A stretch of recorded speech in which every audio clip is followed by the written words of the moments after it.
Alors, chers amis, j'espère que vous m'entendez bien avec le micro.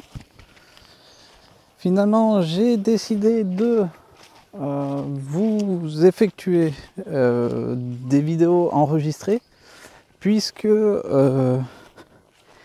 comme je l'expliquais sur la vidéo antérieure, je n'ai pas la possibilité de me connecter via un réseau internet actuellement puisque je suis entre la frontière du Mexique et du Guatemala, donc l'internet fonctionne très mal sur tous les services téléphoniques et services internet. Donc j'ai décidé d'opter pour l'option malheureusement de la diffusion en différé, où malheureusement vous ne pourrez pas ni me poser de questions, ni interagir, ni rien du tout. Bon, c'est pas grave. Voilà, moi je voulais donc continuer les vidéos pour vous montrer ces lieux magiques qui se trouvent autour de moi.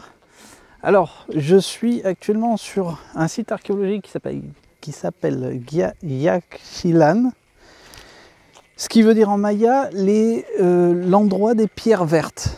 Pourquoi les pierres vertes? Puisque là où je me trouve actuellement, d'ailleurs je ne sais pas si vous l'entendez, on entend, c'est la jungle, donc on entend, il y a les singes, les oiseaux, tout type d'insectes, tout type d'oiseaux. On est vraiment dans la jungle.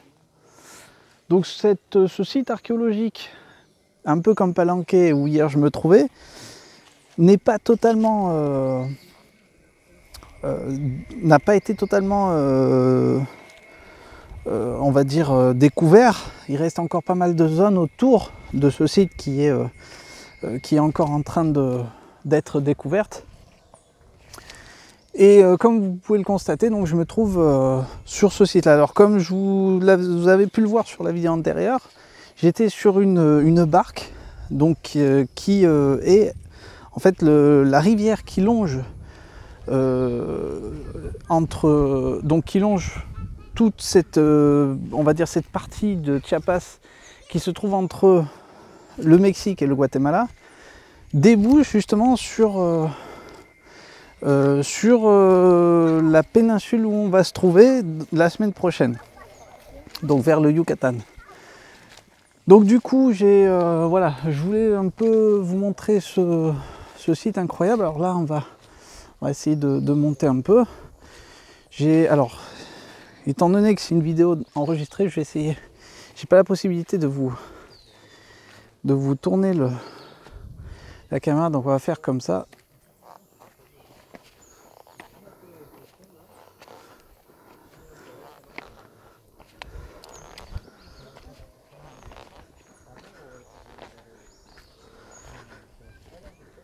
Alors voilà, là on est en train de voir un peu les temples.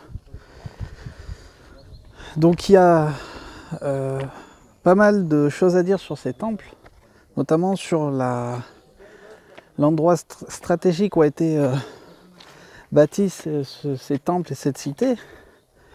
Alors, vous pouvez observer, c'est magnifique. Alors là je suis avec un groupe bien sûr. Je vais essayer de... On va voir, je vais essayer de...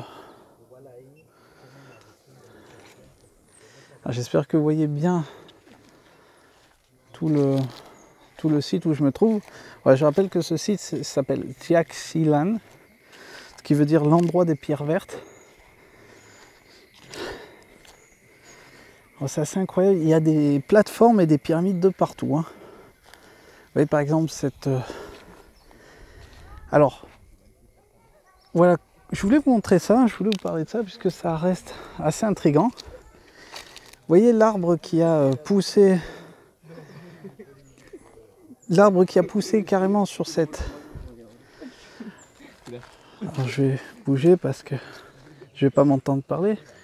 Donc si vous voyez bien ce petit monticule où on voit qu'il y a des pierres un peu de partout, c'est une structure qui n'a pas été totalement découverte. Mais vous voyez l'arbre qu'il y a dessus, j'espère que vous voyez bien à l'écran. Vous imaginez l'arbre qui a poussé c'est là où on se dit, ces structures, ces temples ne datent pas vraiment d'hier, quoi. Donc ça remet en question toute l'époque, toute la chronologie. Et il y a plusieurs structures où les arbres sont énormes comme ça, qui ont poussé directement sur ces monticules. On va essayer je vais essayer d'aller...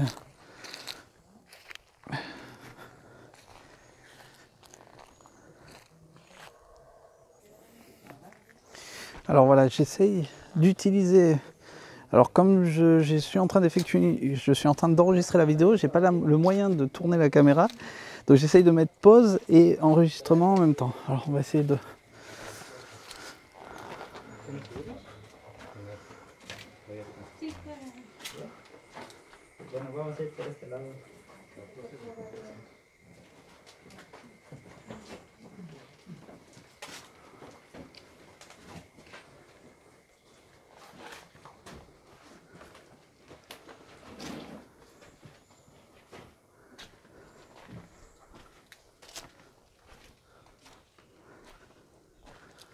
Alors voilà. Alors je tourne le téléphone parce que malheureusement j'ai pas l'option de tourner la caméra quand j'enregistre la vidéo. Donc voilà, je me trouve dans un petit temple, hein. Vous pouvez observer le toit comme on retrouve à Palenque, c'est-à-dire le toit en forme conique. C'est dans cette partie du Chiapas, tous les temples mayas ont cette particularité. Ce qui veut dire que finalement la civilisation maya est très particulière puisque c'est un mélange, comme je le disais hier, de la culture hindouiste, égyptienne et grecque. On retrouve des thés, ce qui représentait ce qui vénérait le vent en fait dans certains temples, dans certaines parties de certaines zones archéologiques. C'est assez incroyable. Donc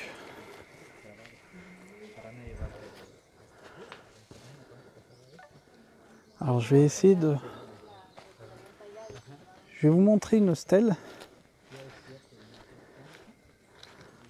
Si je peux descendre. Alors je vais essayer de voir par là.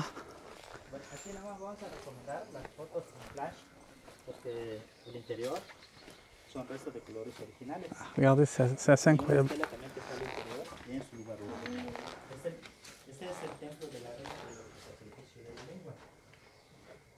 En la parte detrás de la estela no está grabado, que no podemos apreciarlo porque está muy cerca con la pared. Y es ahí donde atrás donde están torturando la sangre. C'est incroyable. Hein. Es ofrendado para las diosas ancestrales. Donc apparemment, hop.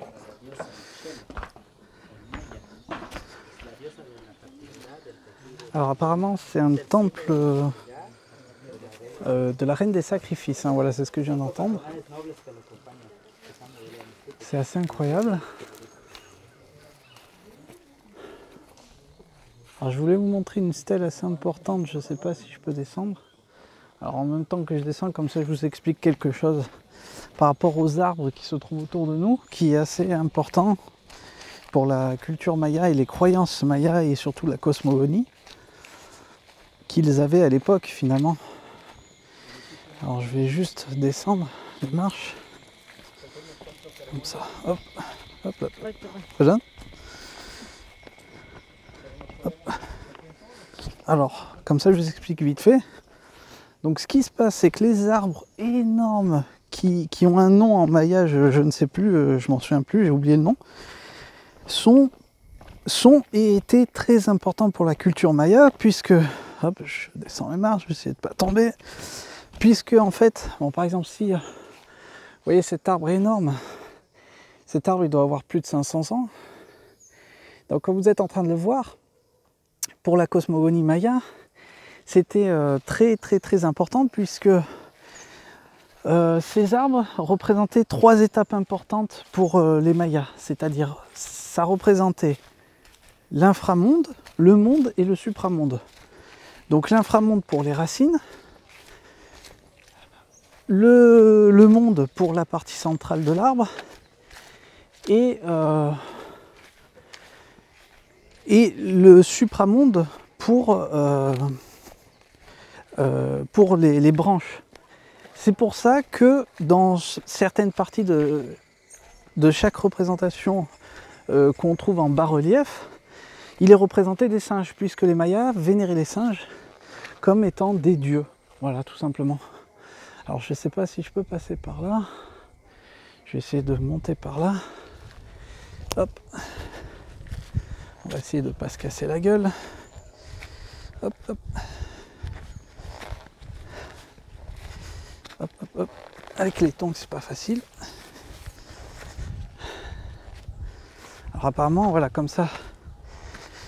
Hein, c'est comme si que je faisais du direct, seulement que... alors, je rappelle peut-être pour ceux qui viennent de s'inscrire sur Monde Mystérieux que je me trouve actuellement au Mexique, donc à Chiapas, dans la région de Chiapas, où j'ai décidé de vous emmener sur plusieurs sites vestiges archéologiques mayas. Vous voyez l'escalier là, c'est assez crevant là avec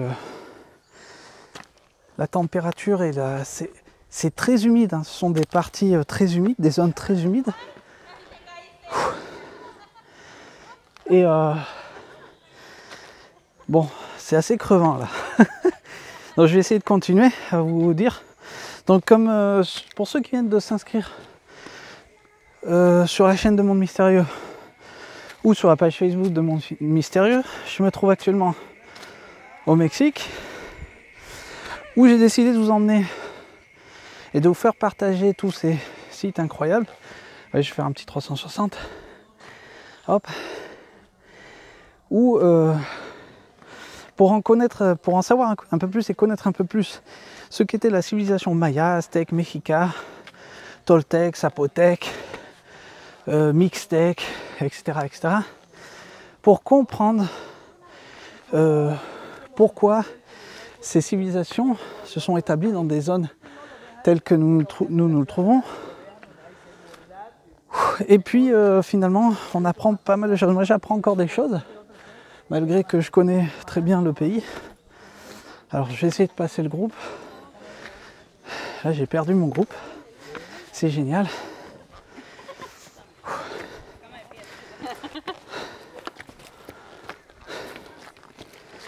Alors voilà, comme ça, j'ai... Hop, hop, hop. Despacio, despacio. En el pueblo solo podemos enfermar o accidentar mediodía. Ok.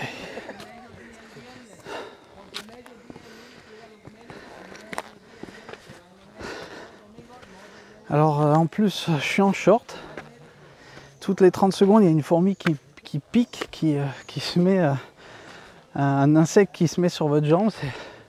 On est vraiment, vraiment au cœur de l'Amérique centrale. Hein. Regardez.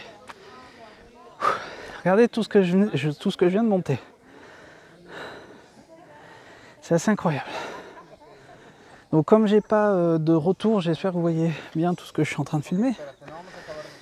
Et je continue à vous expliquer certaines choses que je voulais vous expliquer hier. Hop, hop, hop.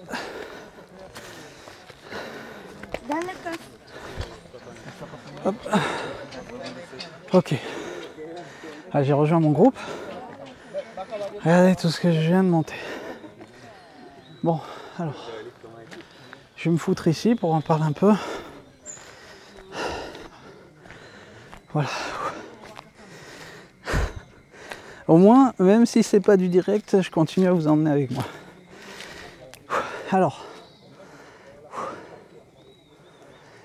Donc, comme je disais, moi j'en apprends à chaque fois. Hein. À chaque fois que je viens au Mexique, j'en apprends à chaque fois. C'est pour ça que à chaque fois que je viens, j'ai décidé, toutes les fois où je viens, de vous emmener avec moi pour vous faire découvrir toutes ces... Je suis un peu essoufflé, je suis désolé. Pour vous faire découvrir toutes ces structures, ces temples et ces édifices qui nous rapprochent de ces anciennes civilisations de la Mésoamérique, pour comprendre un peu plus pourquoi ces civilisations se sont établies ici. J'ai appris quelque chose d'assez incroyable hier, qui finalement, le guide nous expliquait que finalement la culture maya ne naît pas forcément d'ici, mais d'Égypte. Ah, ça nous rapproche un peu plus de toutes nos recherches, non, de toutes nos questions. La question que j'ai posée au guide, c'est pourquoi cette civilisation, on va dire, qui venait d'Égypte, a voulu s'établir ici. Ça, c'est la grande question. J'essaierai de vous expliquer un peu plus de retour en France avec des animations 3D, avec un peu plus d'explications des photos, etc. Pourquoi et comment. Mais c'est quelque chose que je voulais vous expliquer hier, que j'ai pas pu à cause de la mauvaise connexion internet. Bon, c'est pas grave. Donc, bon, on va continuer la visite. Je vais un peu écouter le guide. Et puis, pour continuer à vous faire découvrir tout ce lieu de Jaxilan. Alors, je vais bouger un peu, hop, parce qu'ils sont en train de prendre des photos. Voilà, je vous retrouve de suite. Hein.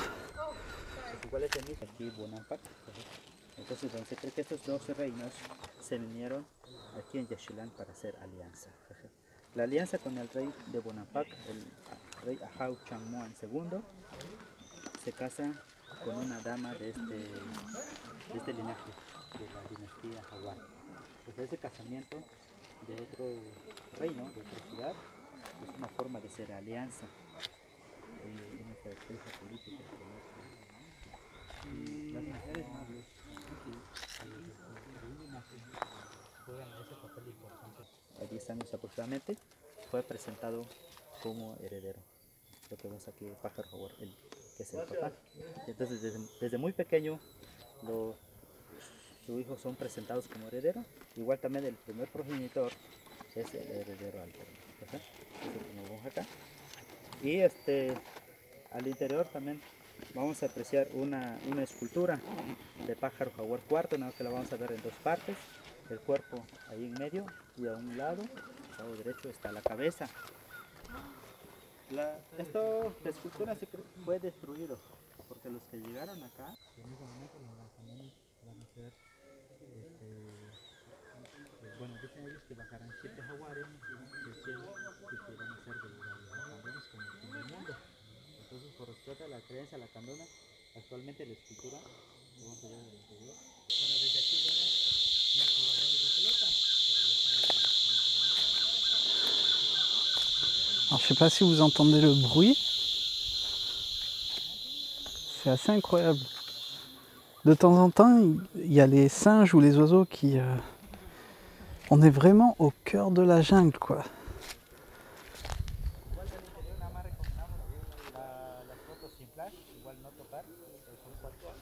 Alors apparemment on va monter dans le temple. Alors je crois que si je ne me trompe pas, j'ai vu une représentation de ce temple à Mexico même, au musée d'anthropologie et d'histoire.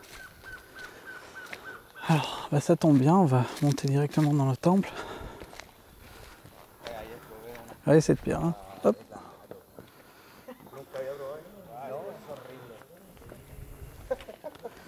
Ouais, c'est tous les vestiges qu'on peut, qui subsistent, hein, qui restent de la civilisation maya.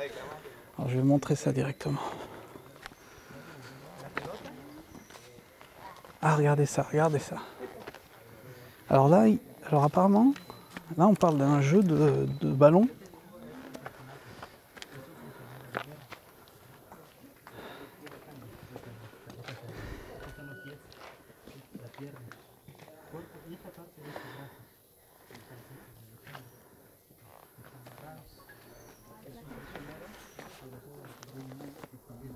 Alors, je ne sais pas si vous voyez bien, c'est vraiment une représentation d'un jeu de ballon, quoi.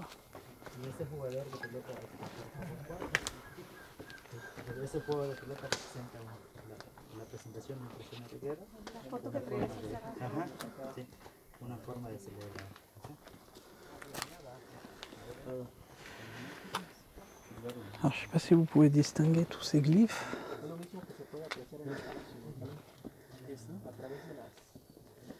Regardez tous les glyphes, hein. C'est à peine visible, mais ils sont encore intacts après je sais pas combien d'années, quoi. Alors, on va laisser passer l'autre groupe. Comme ça, je vous emmène en même temps. Hop, hop, hop. Alors c'est comme si je faisais du direct, bien sûr. Et au moins, vous êtes toujours avec moi.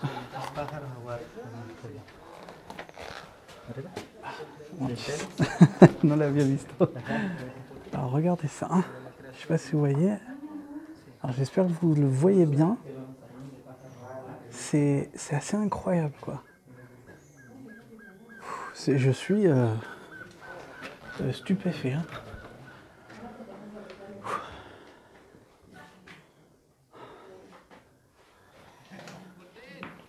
Alors, je vous remontre la représentation. C'est vraiment incroyable. On va continuer. J'espère que vous voyez quelque chose. Regardez. Regardez. Alors, bien sûr, on peut distinguer cette statue qui n'a plus de tête.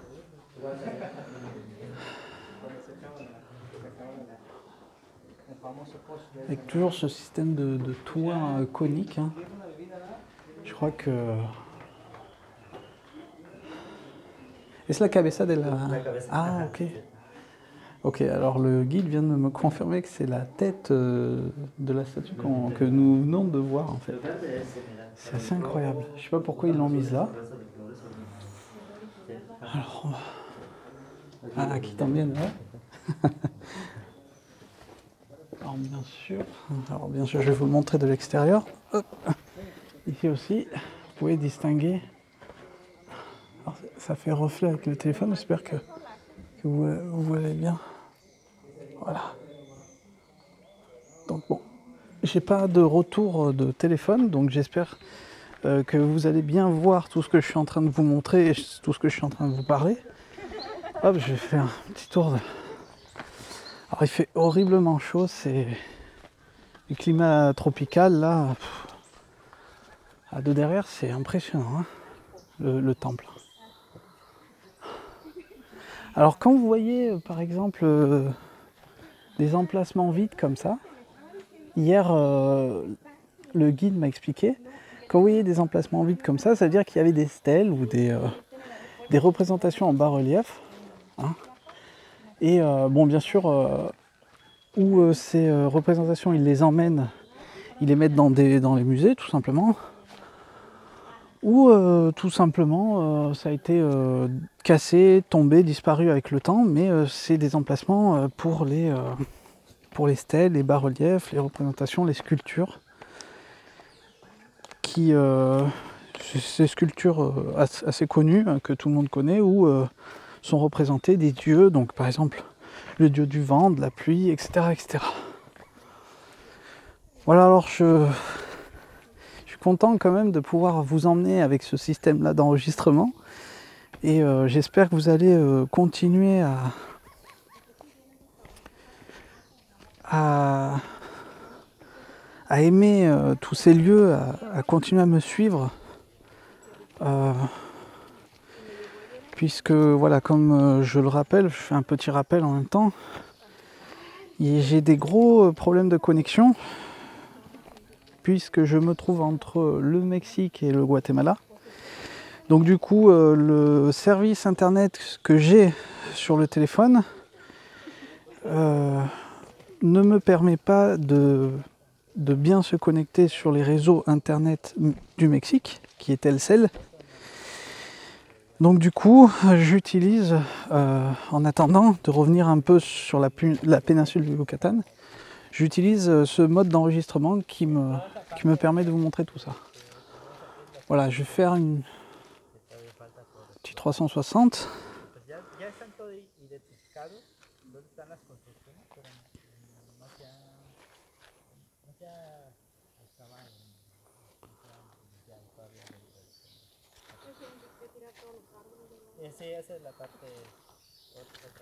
Ouais, je vous emmène. Je continue avec le guide et je vous emmène un peu plus bas. Hein.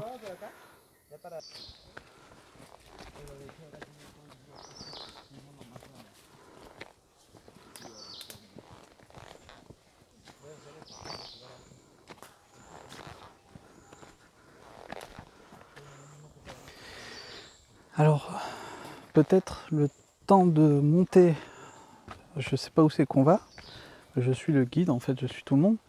Le temps de vous expliquer un peu pour arriver dans ces zones-là. Si certains d'entre vous décident de venir, je vais essayer de ne pas me casser la gueule. Si certains d'entre vous décident de venir dans ces parties du Mexique, alors il faut savoir, là on a fait 4 heures de route pour arriver. Alors je vous dis pas, hein, faut pas prendre de petit déjeuner avant de prendre la route. C'est un conseil d'amis que je vous donne. Surtout qu'en plus, le gouvernement mexicain a mis en place des systèmes de ralentissement, de ralentisseurs. Étant donné qu'il n'y a pas comme chez nous tous ces radars, le gouvernement a mis en place des systèmes de ralentisseurs tous les 3 km, on va dire. Donc je vous dis pas quand vous faites 4 heures de route ou 5 heures que vous prenez 5 ralentisseurs, en plus c'est pas des petits, pendant 4 ou 5 heures de route toutes les 3 km, je vous dis pas, hein. C'est assez épuisant.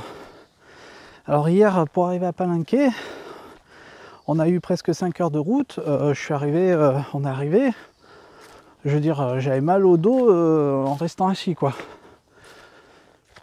Donc, il faut savoir, voilà, pour arriver dans ces zones-là, c'est pas souvent facile. Alors là, on a pris une camionnette et puis on a pris une pirogue. Voilà, et j'ai la chance de vous montrer ce que vous êtes en train de voir à l'écran. Donc, comme vous pouvez l'observer, je suis vraiment en plein cœur de la jungle. Hein.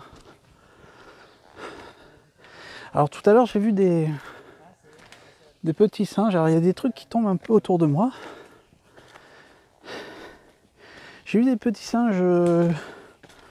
Alors je connais pas, du moins je sais plus le nom. Vous savez, les petits singes noirs et blancs là,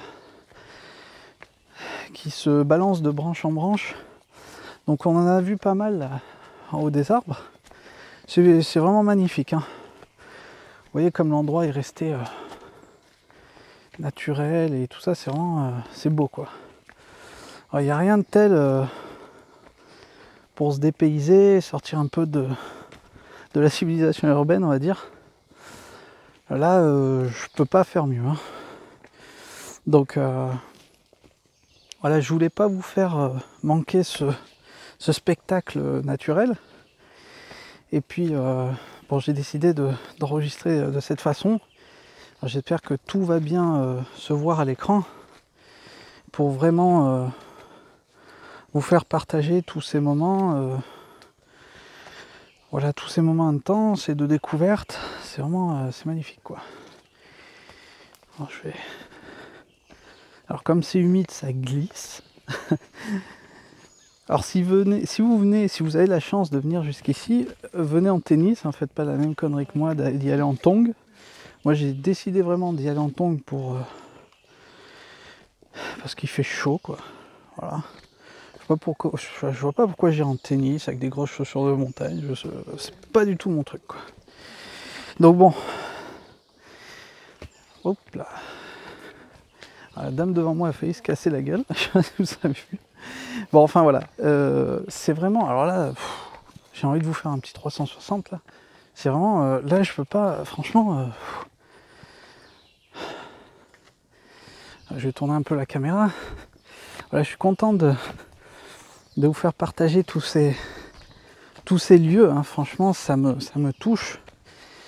Et j'espère que vous continuerez à suivre toutes ces vidéos, malheureusement différées. Je vous avais promis du direct dans tous ces lieux, mais là, je peux pas faire du direct. Donc, on va procéder de cette façon.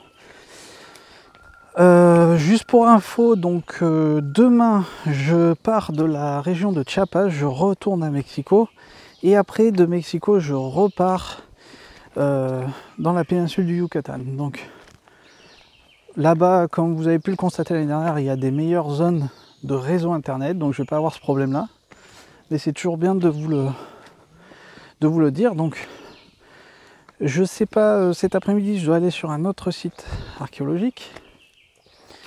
Je vais essayer. S'il n'y a pas de réseau, je vous retransmettrai donc ce lieu en différé. Et j'utiliserai ce moyen pour vous montrer tous ces lieux, hein, tout simplement, toutes ces histoires qui sont des lieux importants pour toutes les questions qu'on se pose dans Monde Mystérieux. Puisque, comme je vous le disais, sur le site de Palenque, j'ai découvert de nouvelles choses qui m'amènent encore sur de nouvelles horizons, dont je vais devoir vous expliquer encore tout ça, peut-être avec des animations 3D. Et comme ça, on continuera à avancer dans nos recherches, dans nos questions. Et à comprendre pourquoi, oh la vache, à comprendre pourquoi toutes ces anciennes civilisations de la Mésoamérique se sont installées ici et sont parties d'un coup. Qui reste quand même un mystère. Alors, j'ai eu la chance de discuter avec un... Alors écoutez bien. J'ai eu la chance de discuter avec un monsieur qui travaille à l'INA hier. Enfin, qui travaille pour l'INA sur le site de Palenque. Qui m'a bien confirmé que... Je me mets là, pour pas gêner le guide. Qui m'a bien confirmé que sur ces sites archéologiques, ils n'ont retrouvé aucun outil de travail. C'est-à-dire qu'à l'heure d'aujourd'hui, ils ne savent pas comment ces temples ont été bâtis, comment ces pierres ont été taillées, et comment ces pierres ont été transportées, que ce soit en longueur, en hauteur, en kilomètres, ils ne savent pas. Donc, c'est toujours bon de savoir, je vais avoir des toiles d'araignée. Donc c'est toujours bon de savoir tout ça. Et cette personne qui travaille pour l'INA m'a bien confirmé ce détail. Comme pour l'Égypte, comme pour beaucoup de sites où se trouvent des pyramides. Je vais un peu me mettre avec le groupe et je vous retrouve de suite. Creo que en todos lados, ¿no? También por ejemplo Perú y todo tiene como